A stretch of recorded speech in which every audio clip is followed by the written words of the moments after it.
अस्सलाम वालेकुम viewers, welcome back to my channel inside information.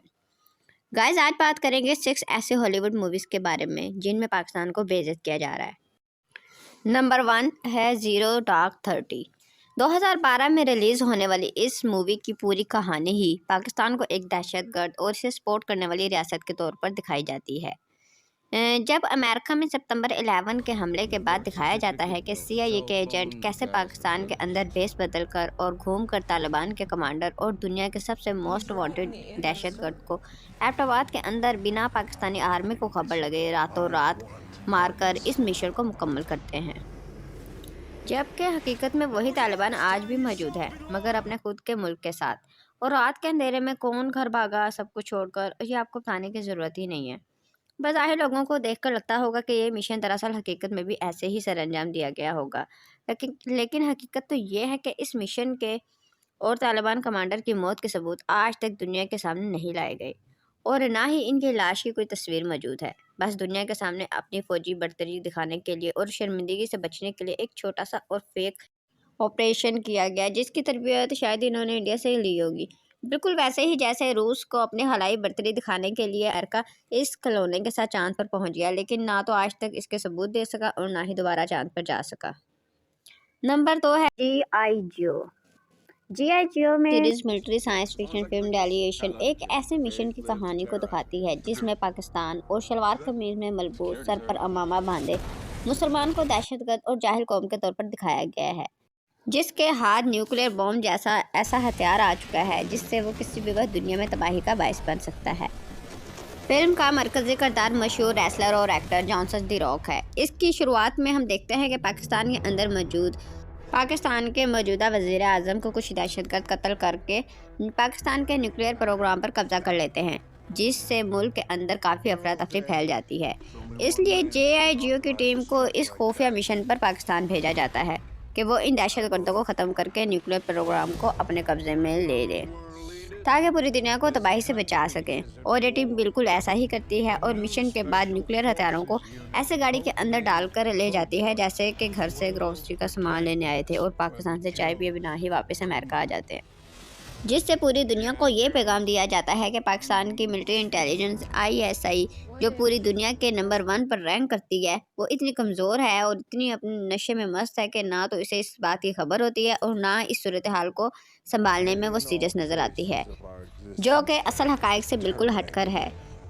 जबकि इनके खुद की मुनाफ़िकत का ये हाल है कि पूरी दुनिया के हथियारों का 90% सिर्फ 2 मुल्कों अमेरिका और रशिया के पास है। अमेरिका के पास 6165 और रशिया के पास 6490, इंडिया के पास 150 और पाकिस्तान के 160 हैं। और दुनिया के 10 से भी कम मुल्कों के पास ये न्यूक्लियर पावर हथियार मौजूद हैं, जिसके अंदर पाकिस्तान भी शामिल है, लेकिन पाकिस्तान ने कभी भी इन्हें इस्तेमाल नहीं किया, जबकि अमेरिका जापान में 2 बार इस्तेमाल करके लाखों लोगों की जान भी ले चुका है, मगर दहशतगर्द सिर्फ मुसलमान और पाकिस्तान ही है। नंबर 3 है आयरन मैन 1। इस फिल्म में उर्दू ज़ुबान के ज़रिए अफ़गानिस्तान में मौजूद दहशतगर्दों को मुसलमान और पाकिस्तानी दिखाने की कोशिश की गई है। इस फिल्म के शुरू में फिल्म का मरकज़ी किरदार टोनी स्टार्क के आयरन मैन जब अफ़गानिस्तान का विज़िट करता है तो इसकी टीम पर कुछ दहशतगर्द हमला कर देते हैं। इस हमले के अंदर इसके बाकी साथी तो मारे जाते हैं, मगर ये अकेला बच जाता है और इसको अगवा करके एक ऐसी जगह पर ले जाया जाता है जो कि बिल्कुल एक गार जैसी होती है, और यहाँ पर दहशतगर्दों का लीडर जगह जगह उर्दू ज़ुबान का इस्तेमाल करता है, बिल्कुल ऐसी जैसी पाकिस्तान में बोली जाती है। इसका मकसद ये दिखाना था कि ये दहशतगर्द इंडिया या अफ़गानिस्तान से नहीं है, बल्कि पाकिस्तान से थे, जो कि अफ़गानिस्तान और दुनिया का अमन तबाह कर रहे हैं। लेकिन बेहतर होता कि इस फिल्म में इराक़, लीबिया, शाम और फ़लस्तीन को तबाह करने वाले दहशतगर्दों को भी दिखा दिया जाता। नंबर 4 है captain America winter soldier. Avenger franchise का जुनून पाकिस्तान समेत पूरी दुनिया के अंदर मौजूद है और लोग भी इनकी तारीफें करते नहीं थकते, लेकिन क्या आप जानते हैं कि इस फ्रेंचाइज की दूसरी film captain America winter soldier के अंदर एक विलन ऑर्गेनाइजेशन हाइड्रा का हेड द अलेक्जेंडर पियर्स पूरी दुनिया से अपने जैसे सेम एजेंडा रखने वाले बाअसर लोगों की जब मीटिंग को बुलाता है तो इनमें से एक का ताल्लुक इंडिया से दिखाया गया है। अलेक्जेंडर इसे कहता है कि कल अगर पाकिस्तानी आर्मी इंडिया की तरफ मार्च कर दे और वो तुम्हारी बेटियों को एक फुटबॉल ग्राउंड के अंदर लेकर कत्ल कर दे, मगर तुम एक न्यूक्लियर बॉम्ब का बटन दबाकर इन सब को रोक सकते हो, तो क्या तुम ऐसा नहीं करोगे? तो ये इंडियन इसे कहता है कि बिल्कुल नहीं, ख़ास तौर पर अगर वो बटन तुम्हारा हो।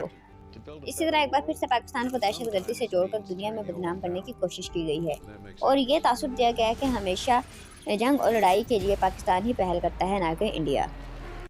नंबर 5 है द मास्क।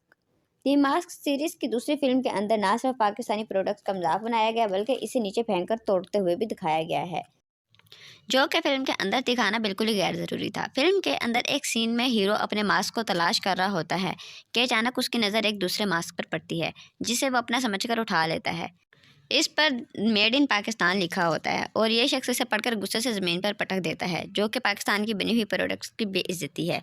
हम मानते हैं कि पाकिस्तान में हाजी साहब ठेकेदार के बने हुए रोड एक बारिश के बाद ख़राब हो जाते हैं और काफर माइकल का बनाया हुआ रोड कई सालों तक चलता रहता है।